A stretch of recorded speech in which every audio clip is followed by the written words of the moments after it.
Bago tayo magsimula sa ating pagpupunta sa ating Panginoon, welcome muna natin ang ating mga bisita. Sina Polita Pineda, si Marinel, at si Brother Nico. Yan, kasama ko sila sa Scotia. Welcome muna natin sa Panginoon sa pagpupunta. Muli po, isang mapagpalang umaga sa ating lahat mga kapatid.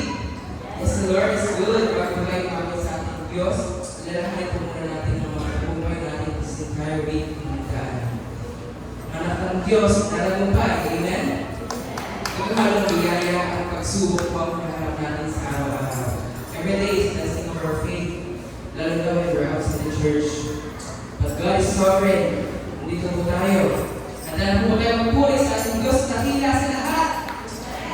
Kung tayo nandito tayo, basahin po natin sa Ephesians chapter 1, verse 4 to 6. Babasahin po ng Tagalog, sabi po dito, bago palikhain sa kalibutan, ipigilin niya na tayo upang maging kanya sa pamamagitan ng ipag-isa ni Kristo. At upang tayo maging banal at walang kapintasan sa harap niya. Dahil sa pag-ibig ng Diyos, pinili niya tayo upang maging anak niya sa pamamagitan ng Kristo. Ayon sa kanyang layunin at kalooban, sa ngayon ay pumigil ang kaluwalhatian ng kanyang kagandahang loob na sagana niyang ibinigay sa atin sa pamamagitan ng kanyang minamahal na anak. It is true mga kapatid na wala pang nakitang dahilan ng Diyos kung bakit ang tayo niligtas. His rich mercy ito ang pulutusyon ng pag-ibig na sukat, iplano niya sa umpisa pa lang na isakripiso ang kanyang anak. And this is the very reason mga kapatid kung bakit tayo maawin kung may pasasalamat. Let us sing this song with thanksgiving mga kapatid. Hallelujah!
Muli po tayong umawit sa ating Panginoon. Basahin natin ang sinasabi sa Isaias, chapter 41, verse 10. It says, "Huwag kang mamaba, sapagkat kasama mo ako. Huwag kang malungkot, sapagkat ako ang Diyos. Palalakasin kita at tutulungan. Aalalayan kita sa pamamagitan ng Panginoong magliligtas." This is the very words of God mga kapatid for Israelites. Reassuring them na ang pagsubok na pinagdadaan ng kanila ay panandalian lang. This is effective for us mga kapatid. Hindi tayo iiwan ng Diyos. Amen? Sa lahat ng panahon, nariyan ang Diyos. Nakalalay, nakasuwaybay. Matigil ang Diyos sa siya. Pagkaroon natin bilang ating Diyos.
upang sama-sama magpuri at magbigay mo ng pasasalamat. Walang pasasalamat, Panginoon.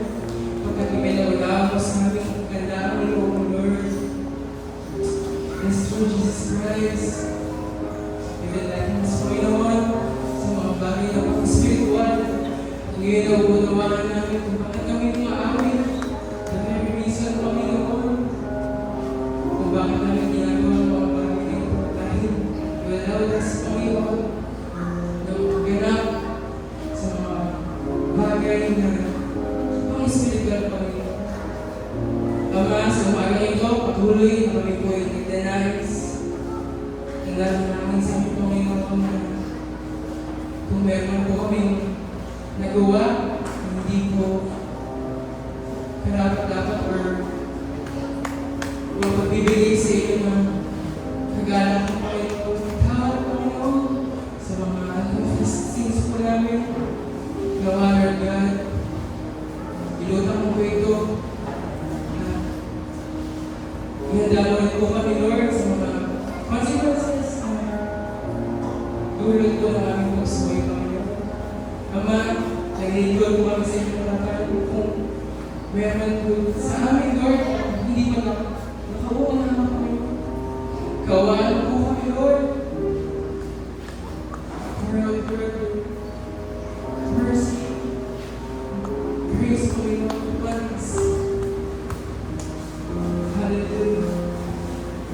So, maraming ito, prepare us, Lord, our hearts, our minds, na kami po ay umupo at makinig sa inyong boses, Panginoon, pag ang tinawa, ang iyong tupa ay marinig ang iyong boses, Panginoon. Kaya naman, bigyan mo kami ng makunawa sa umagang ito. Pour out your wisdom, Panginoon, sa aking pong mensahe. Patuloy niyo siyang manikip sa inyong mga salita. Sa gayon, we both proclaim, declare the words, Panginoon, sa inyong mga Ama, niniwala kami na nandito ka. Your presence is here, Panginoon. I can feel your God.